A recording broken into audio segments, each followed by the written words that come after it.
திராவிட model அரசை பொறுத்தவரை எல்லா துறைகளிலும் எல்லா திட்டங்களிலும் சமூக நீதி நிலைநாட்டப்பட வேண்டும் என்பதுதான் எங்களுடைய அடிப்படை கொள்கை. அதன்படி எல்லா வகையிலும் ஒடுக்கப்பட்டிருக்கக்கூடிய பெண்கள் மேலே எழுந்து வர வேண்டும் என்ற நோக்கத்தில் தான் இந்த அத்தனை திட்டங்களும் செயல்படுத்தப்பட்டு வருகின்றது. அதிலும் பெண்கள் தொழில் முனைவோர்களாக தொழில் அதிபர்களாக வர வேண்டும் என்று எல்லா வகையிலும் அக்கறையோடு இந்த அரசும் நம்முடைய முதலமைச்சர் அவர்களும் செயல்படுத்தி வருகின்றார்கள். இந்த ஆண்டு சுயது குழுக்களுக்கு 35,000 கோடி ரூபாய் வங்கிக் கடன் இணைப்பு வழங்க டார்கெட் இலக்கு நிர்ணயிக்கப்பட்டுள்ளது. கடந்த ஆண்டை போலவே இந்த ஆண்டும் இலக்கை விட டார்கெட்டை விட அதிகமான அளவு கடன் வழங்கி சாதனை படைப்போம் என்ற நம்பிக்கையுடன் நாங்கள் செயல்பட்டு வருகின்றோம். எனவே மகளிர் சுய குழுக்களை பாராட்டி ஊக்கப்படுத்துவதை நாம் கடமையாக கருதுகின்றோம். அந்த வகையில சிறப்பாக செயல்படும் மகளிர் குழுக்களுக்கு மணிமேகலை விருது வழங்கி பாராட்டப்பட உள்ளது. இந்த ஆண்டுக்கான விருது பழங்குடியின இருளர் இன சகோதரிகளை உறுப்பினர்களாக கொண்ட கோயம்புத்தூர் மாவட்டம் கொடியூர் சிறப்பு கிராம வறுமை ஒழிப்பு சங்கத்தில் இணைந்துள்ள சுய உதவி குழுக்களுக்கு மணிமேகலை விருதுகளை வழங்குகின்றோம். அவர்களுக்கு நம்ம அனைவரும் சார்பாக பாராட்டுகளை கைத்தட்டுகளை தெரிவிப்போம்.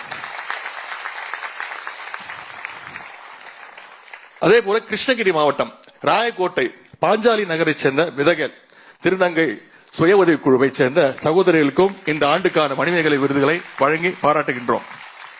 அதே போல கடந்த 23 ஆண்டுகளாக குழுவினை ஊக்கத்துடனும் உற்சாகத்துடனும் நடத்தி வருகின்ற ஈரோடு மாவட்டம் கோவிச்செட்டிப்பாளையம் பொலவக்காலிப்பாளையம் செம்மலர் சுய உதவி குழுக்களை சேர்ந்த சகோதரிகளும் மணிமேகலை விருதினை பெறுகின்றார்கள்.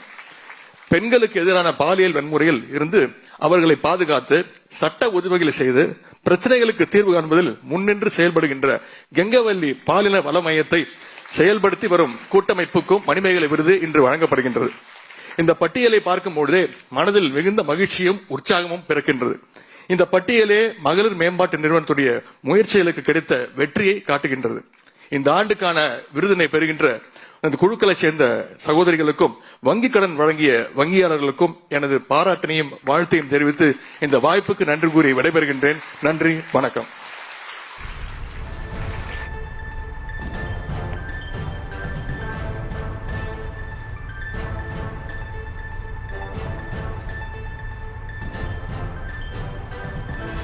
சென்னை கலைவாணர் அரங்கில் நடைபெற்ற அரசு விழாவில் தமிழக துணை முதலமைச்சர் உதயநிதி ஸ்டாலின் உரையாற்றிய அந்த காட்சிகளை பார்த்தும் விவரங்களை பின்வரும் செய்திகளில் விரிவாக பார்க்கலாம்.